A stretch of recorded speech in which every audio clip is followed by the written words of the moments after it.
Video ini merupakan bagian dari artikel yang ada di blog saya. Jadi buat kalian yang kebetulan nonton video ini dari YouTube, saran saya adalah dibaca dulu artikelnya. Karena arti mengenai got away itu saya jelaskan detail di artikel saya gitu loh. Untuk menuju ke artikelnya, linknya saya berikan di kotak deskripsi yang terletak di bagian bawah dari video ini. Jadi video ini merupakan contoh gitu loh, video di mana kita akan melihat penerapan got away, terus kemudian kita akan nonton cuplikan adegannya di mana kata-kata itu diucapkan.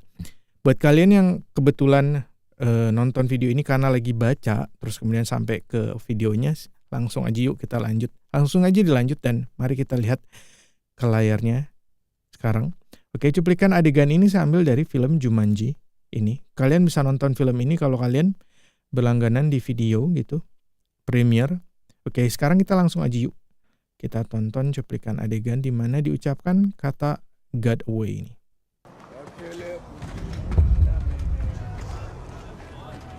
They got away. They got away. They got away. Mereka berhasil kabur gitu. Mereka berhasil kabur. Gitu karena dia bisa lolos dari kejarannya si ini gitu. Mereka berhasil kabur. Looks like they had help. Looks like they had help.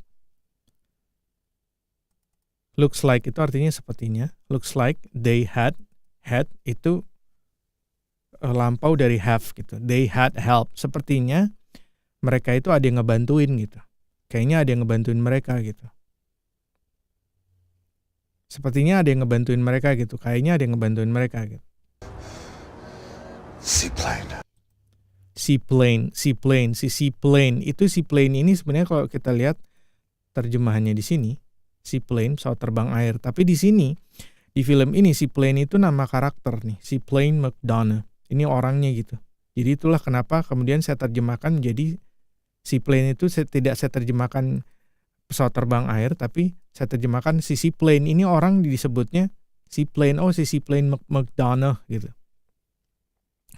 Oke, terus kita lihat lagi ya. He must have crawled out of his hole. He must have crawled out of his hole. He must have crawled out of his hole. Oke. Ini must have ini singkatan dari must have. Must have gitu. He must have crawled.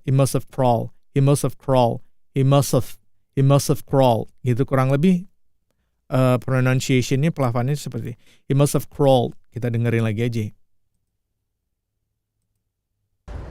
He must have crawled out of He must have crawled. He must have crawled out of his He must have crawled out of He must have crawled. He must have crawled. Hampir nggak kedengeran. He must have crawled. He must have crawled. He must have crawled. Kalau mau dipisahin, he must have crawled gitu. He must have crawled. Tapi kalau mereka bahasa percakapan jadi he must have crawled. He must have crawled out of his hole. Crawl out itu kayak merangkak gitu. Dia pastinya merangkak keluar, crawl out, maka keluar dari his hole, lubangnya gitu. Tapi di sini artinya adalah saya terjemahkan jadi dia pasti keluar dari sarangnya, dia pasti keluar dari tempatnya dia buat ngebantuin orang itu gitu. Jadi si seaplane ini dia punya tempat, dia mengibaratkan tempatnya itu lubang gitu. Dia pasti keluar dari lubangnya, dia pasti merangkak keluar dari lubangnya. Ini terjemahan kata per katanya. Dia pasti merangkak keluar dari lubangnya. Tapi maksudnya dia pasti keluar dari tempatnya. Dia pasti keluar dari sarangnya. Dia pasti keluar dari lubangnya. Gitu. Maksudnya lubang itu adalah tempatnya dia gitu. Dia pasti keluar dari tempatnya dia buat ngebantuin mereka kabur gitu. his hole. I'm sorry, boss. Sorry, boss. I'm sorry, boss. Sorry, boss gitu. Kalau kita kan biasanya gitu. Sorry, boss. Sorry, boss. It won't happen again. It won't happen again. It won't happen again. Won't itu singkatan dari will not. Will not disingkat jadi won't. Kok bisa ya? Entah. Jadi pokoknya gitulah. It will not happen again. Jadi it won't happen again.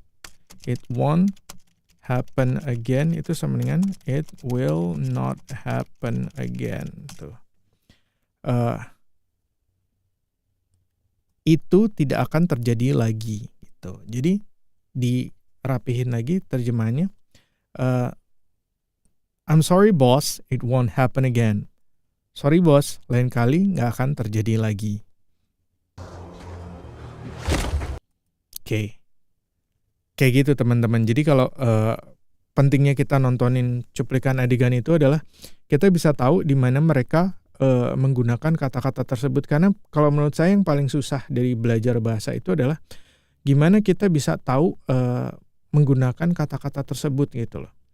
Tahu penggunaannya gitu. Banyak orang-orang asing yang belajar bahasa Indonesia, mereka tahu arti satu kata gitu. Kayak misalnya apaan sih? Tapi cara makainya tuh gimana sih, di mana sih, kondisi seperti apa, mereka bingung gitu.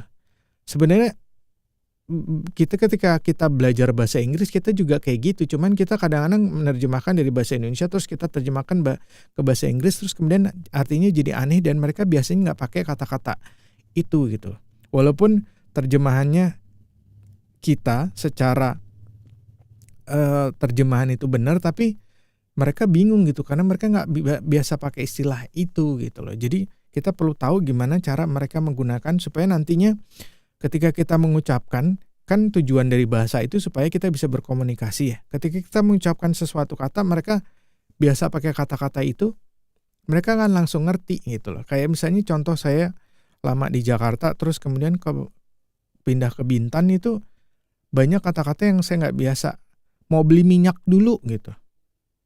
Mau beli minyak. Oh, saya kalau di Jawa itu di Jakarta tuh beli minyak tanah atau minyak goreng gitu loh.